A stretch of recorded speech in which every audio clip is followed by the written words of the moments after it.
അങ്ങനെ നമ്മളിന്ന് നാട്ടിൽ പോവുകയാണ്. പാക്കിംഗ് എല്ലാം നമ്മൾ ഇന്നലെ തീർത്തല്ലോ. അതുകൊണ്ട് ഇന്ന് കാര്യമായ പരിപാടിയൊന്നുമില്ല. ഒരു കംഫർട്ടബിൾ ആയിട്ടുള്ള ഡ്രസ്സ് ഇടുക, പെട്ടി എടുക്കുക, എയർപോർട്ട് പോവുക. ലോങ് ഫ്ലൈറ്റ് ആവുകൊണ്ട് ലുക്സിലല്ല കേട്ടോ, കംഫർട്ട്നെസ്സിലാണ് കാര്യം. എത്രയൊക്കെ എക്സൈറ്റഡ് ആണെന്ന് പറഞ്ഞാലും വീട് ലോക്ക് ചെയ്ത് ഇറങ്ങുന്ന ഈ ഒരു സമയമുണ്ടല്ലോ, അതൊരു മിക്സ്ഡ് ഇമോഷനായിരുന്നേ. എല്ലാ തവണ നാട്ടിൽ പോകുമ്പോഴും എനിക്ക് ലഗേജ് സ്പേസ് തികയാറില്ല. അതുകൊണ്ട് ഇത്തവണ നമ്മൾ എക്സ്ട്രാ ലഗേജ് കൊണ്ടുപോകാൻ പറ്റുന്ന, അതായത് എനിക്ക് 46 കിലോ നാട്ടിലോട്ട് കൊണ്ടുവരാം, അത്രയും ലഗേജ് കൊണ്ടുപോകാൻ പറ്റുന്ന ടിക്കറ്റ്സാണ് നമ്മൾ എടുത്തിട്ടുള്ളത്.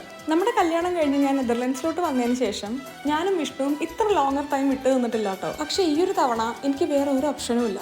എനിക്ക് അത്രയും ഇമ്പോർട്ടൻ്റ് ആയിട്ടുള്ളൊരു കാര്യം നാട്ടിൽ ചെന്ന് എനിക്ക് ചെയ്യാനായിട്ടുണ്ട്.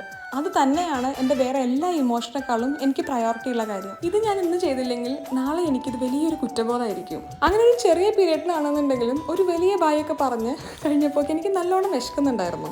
എന്തോ വിശന്ന ഫ്ലൈറ്റ് കയറുന്ന എനിക്ക് ഇഷ്ടമല്ല. ബാക്കി ഫ്ലൈറ്റിൽ നിന്നുള്ള വിശേഷം നമുക്ക് അടുത്ത വീഡിയോയിൽ പറയാം കേട്ടോ.